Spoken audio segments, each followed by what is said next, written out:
আগে তোমরা যা আল্লাহর সন্তুষ্টির জন্য দান করে যাও, এগুলোই হলো তোমার সম্পদ।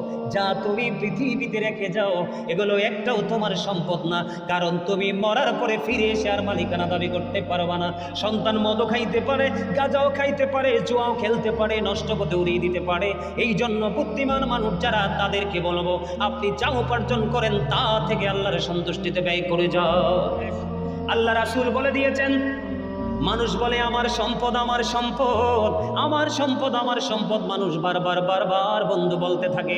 রাসূল বলেছেন তিনটি সম্পদ মাত্র মানুষের, আর বাকিগুলো তার নিজের নয়। একটি হলো যে পোশাক পরিধান করে করে সে পুরনো করে ফেলে। 2 নাম্বার হলো খাবার খেয়ে সে যতটুকু খায় সেটাই হলো তার সম্পদ। 3 নাম্বার হলো আল্লাহর সন্তুষ্টির জন্য, আল্লাহর সন্তুষ্টির জন্য তা দান করে, তাই হলো তার সম্পদ। আর বাকি যে জায়গা জমি বাড়ি গাড়ি সন্তান সন্ততি সোনা গয়না আছে, এগুলো সব কিছু পরিত্যাগ করে যেতে হয়।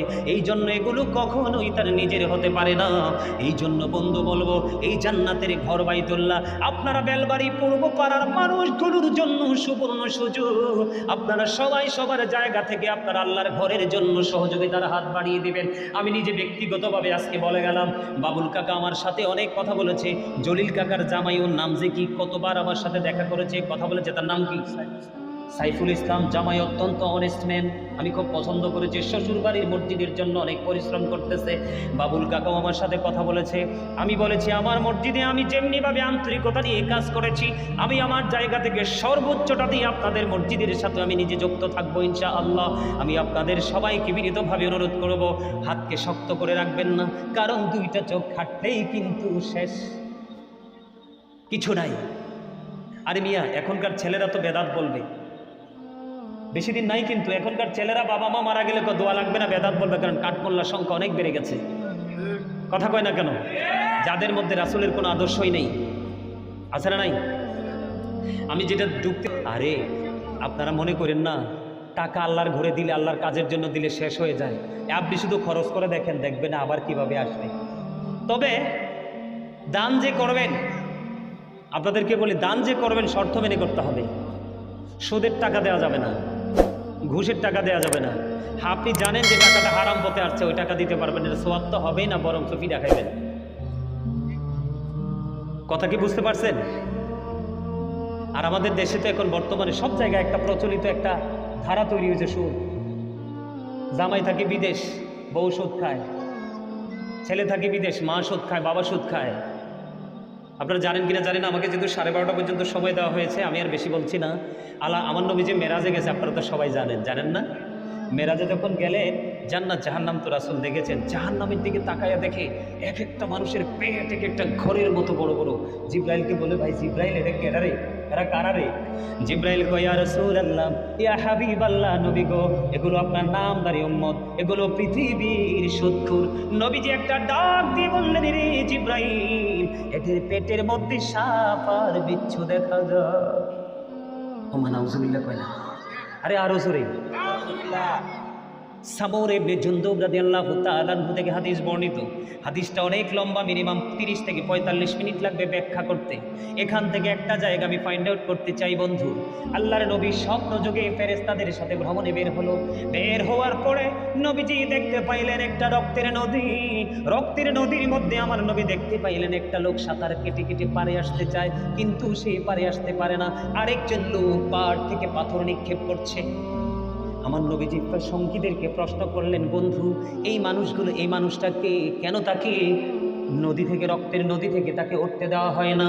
এবার ওই প্রশ্নের জবাবে ফেরেশতারা বললেন, ইয়া রাসূলুল্লাহ, এটা হলো তার সাজা, কারণ সে সুদের মাধ্যমে সারাটা জীবন মানুষের রক্ত চুষে নিয়েছে। আপনারা মনে করেন টাকা নেয়, আসলে টাকা নেয় না, গরিবের অসুস্থ মানুষের রক্ত চুষে নেয়। আরে কথা কয় না, বুঝেন নাই? টাকা দিয়ে বাজার করেন, বাজার আইনা রাইন্দা দেনা বউয়ে, তারপরে খান।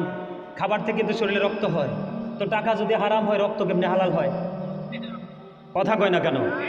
এই জন্য আল্লাহ রাসূলকে বলতেছি, ইয়া রাসূলুল্লাহ, ইয়া হাবিবাল্লাহ, নদীটা হলো রক্তের নদী। এই রক্তের নদীর মধ্যে সাঁতার কাটতে, সেটা তার সাজা। রক্ত কি নির্দিষ্ট সময়ের পরে সুঘ্রাণ কয় না, দুর্গন্ধ? কথা কয় না? হযরতে আবু হুরায়রা রাদিয়াল্লাহু তাআলা আনহু থেকে বর্ণিত, যেই ব্যক্তি সুদ খাইলো সে যেন তার মাকে বিবাহ করলো। যেই ব্যক্তি সুদের মাধ্যমে 1টি টাকা মাত্র উপার্জন করলো সে যেন 36 বার তার মার সাথে জিনা করলো।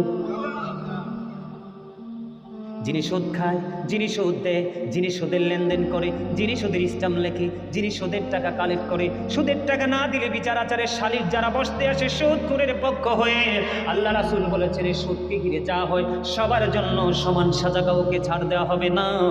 আরেকটা ভয়ঙ্কর কথা হলো, সবচেয়ে বড় ভয়ঙ্কর কথা হলো, আমার নবী বলেছেন তুমি জানো একটা মানুষ অনেক বড় জালেম, অনেক অন্যায় করতেছে, অনেক অপরাধ করতেছে, অনেক জুলুম করতেছে, অনেক অত্যাচার করতেছে, তুমি তার কাছ থেকে সুবিধা নেওয়ার জন্য, তুমি তার কাছ থেকে সুবিধা পেয়ে অন্যায়ের মাত্রা আরো বেশি বাড়িয়ে দেওয়ার জন্য কিছু কিছু টাকা নিয়ে যাচ্ছ। আল্লাহ রাসূল বলেছেন তুমি জানো লোকটা অপরাধী, তুমি জানো লোকটা অন্যায়কারী, তারপরেও দুনিয়ার স্বার্থের জন্য তুমি তাকে উৎসাহিত করছো। রাসূল বলেছেন তুমি জেনে বুঝে করলা, তুমি আর মুসলমান রইলা না, তুমি মুসলমান থেকে তুমি খারিজ হয়ে গেছো। মনে রাখবেন, চুরি করে মাল রাখার জায়গা না থাকলে চোর কোনোদিন চুরি করবে না। অন্যায় করার পরে যদি প্রশ্রয় পাওয়ার কোনো সুযোগ না থাকে তাহলে সে কখনোই অন্যায় করবে না। আমার কথা কি আপনারা বুঝেন নাই? বুঝে আসছে তো? তাহলে এই অপরাধগুলো কি করা যায়? করবেন? কি লাভ কত? সুদের টাকা দিয়ে বিল্ডিং বানায়া জমি কিনে কি লাভ? এগুলো তো আপনি খেয়ে যেতে পারবেন না। একটা মানুষ খাইতে দৈনিক কয় টাকা লাগে? আমি সকালে কটা পান্তা ভাত খেয়েছি, সারাদিন শেষ। কটা পান্তা ভাত খেয়েছি কাঁচামরিচ আর পেঁয়াজ ডোলা দিয়ে, মারে বলতেছি বহু বছর আছে, 7-8 বছর পান্তা ভাত খাই না, গরম পড়ছে, মারে গেছি মা পান্তা ভাত খাবো আজকে সকালে, তাও খাইছি 1টা বাজে। তো এই যে খাবারটা আমি এক্সাম্পল দিচ্ছি আর কি, এই যে পান্তা ভাত কতটুকু খাওয়া যায়, একটু ভাত একটু পানি, দেখেন আপনার কিন্তু অর্ধবেলা চলে যাচ্ছে। তো কেন দেখবেন মানুষ হালাল পথে উপার্জনটা দিয়ে কিন্তু ভালোভাবে চলতে পারে, কিন্তু অতিরিক্ত করার জন্যই কিন্তু মানুষ হারামের সাথে যুক্ত হয়ে যায়। আপনাদেরকে বিনীতভাবে অনুরোধ করবো, এই মসজিদে আল্লাহর ঘরে আপনারা কিন্তু কেউ কি করবেন না, সুদ ঘুষের টাকা কখনোই দিবেন, প্রয়োজনে কষ্ট করে নিজের ঘাম জড়ানো টাকা মসজিদে দিবেন, এটা কাজে লাগবে।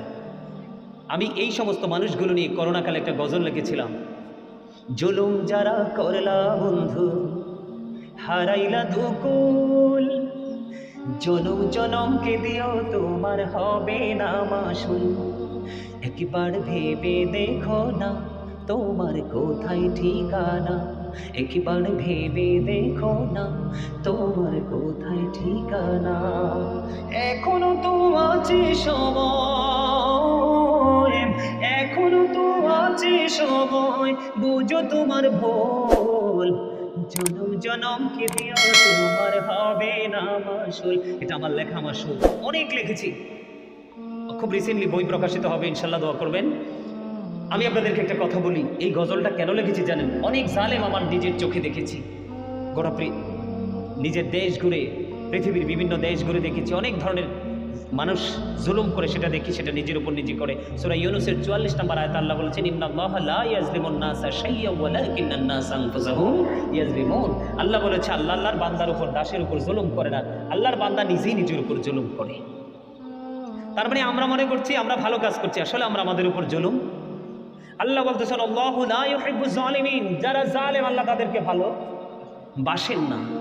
আল্লাহ রাব্বুল আলামিন আরো বলেছেন ওমালিজ জালিমিনা মিন আনসার, জালেমরা যখন বিপদে পড়বে আল্লাহ তাদের জন্য কোনো সাহায্যকারীও রাখে না। তো কার জন্য করছেন? ছেলে আপনার বন্ধু নয়, মনে রাখবেন, মেয়ে আপনার বন্ধু নয়। হ্যাঁ, তবে বন্ধু হিসেবে দাঁড়াবে যদি আপনি তাকে সবকিছু সঠিক দিয়ে যেতে পারেন। আমরা কিন্তু উদাসীনতার মধ্যে আছি।